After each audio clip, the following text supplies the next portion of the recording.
Hey guys, it's Randy Knapp with knappstudios.com.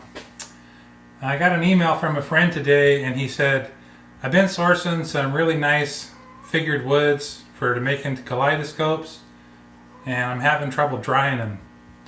And he's basically trying to dry them in a solid block like this. So he's roughed out, that we typically need 7 or 8 inches of length for a kaleidoscope, and so here's a 3x3.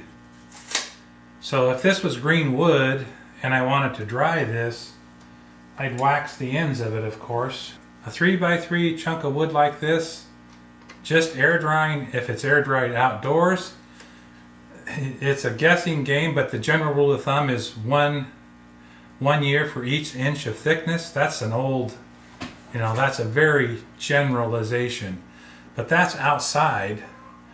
And once that wood's been air dried outside, then you got to bring it inside and bring it to what's called the equilibrium moisture content inside the shop. So woodworkers never like to hear me tell them this when I say they're working in an unheated shop. So you're working in an environment where the humidity is different. If your finished piece is going to be in a heated, a more climate controlled house, then it's going to have to come to a new equilibrium moisture content once it goes in there. A simple solution for a big block like this that's going to become a kaleidoscope is to take the middle out of it. So when this is some maple, some local maple that I got, and it was wet, spraying water when I turned it. It was that green, and I bored this hole in it, and then I waxed the ends of it for about 1 inch down here and completely sealed the end grain up on both ends. And then I put it in a low, cooler spot in my shop. I start them out down on the floor in the back corner where the heat doesn't circulate quite as much. Hey guys, so here's an example of some wood I currently have in the process of air drying. See those big chunks? And then at the top of them there, where they went on top, I put some stickers in between them. But they've all got room for the air to circulate around them. Then you move up and see, this may look haphazard, but I'm trying to have air gaps everywhere so the air can get through there.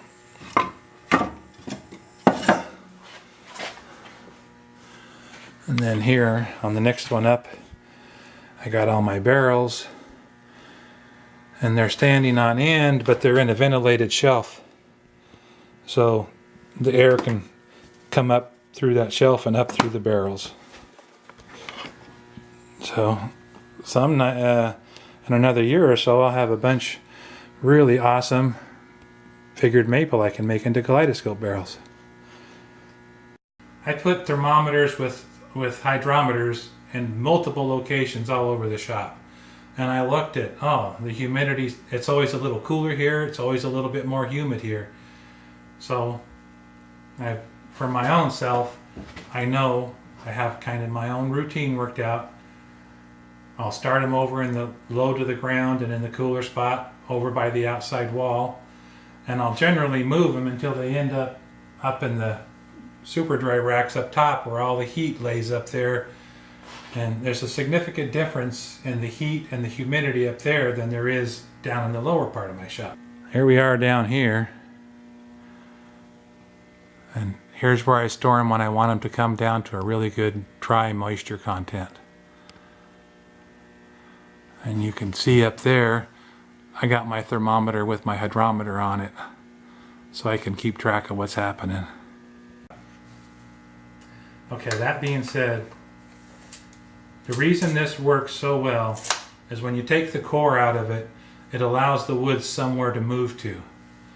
So when this block of wood starts to dry, of course it always wicks out the end. This little straw is running through the wood that the water travels up and down the tree in.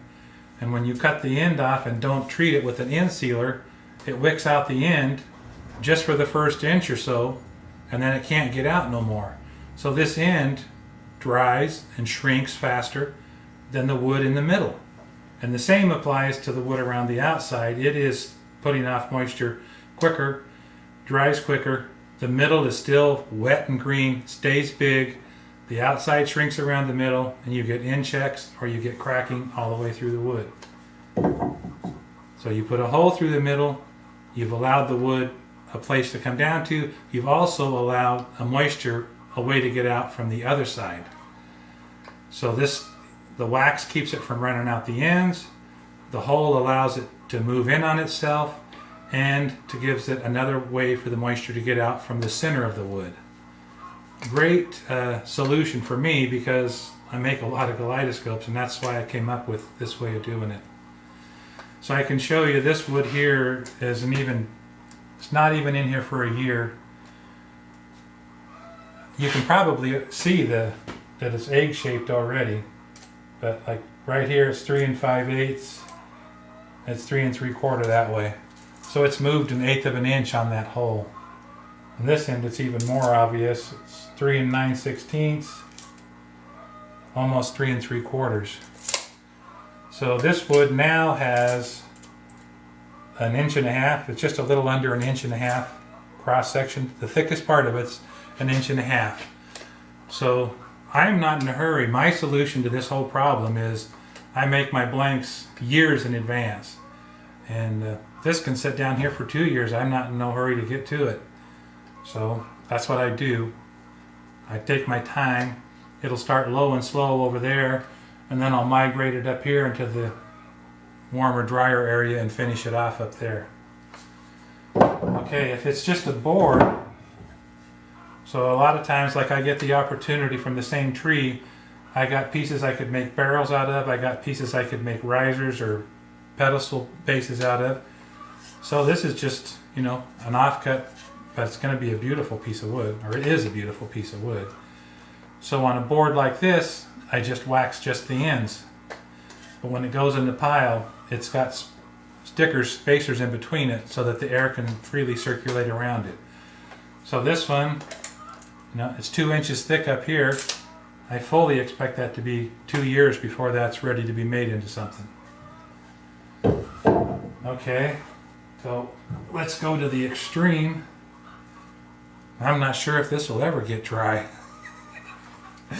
But, here's it's a 4-inch cross section. It's 4 by 6 up here. So if I was going to make this into something and I had an idea what I was going to make it into, I would cut it down after it's rough.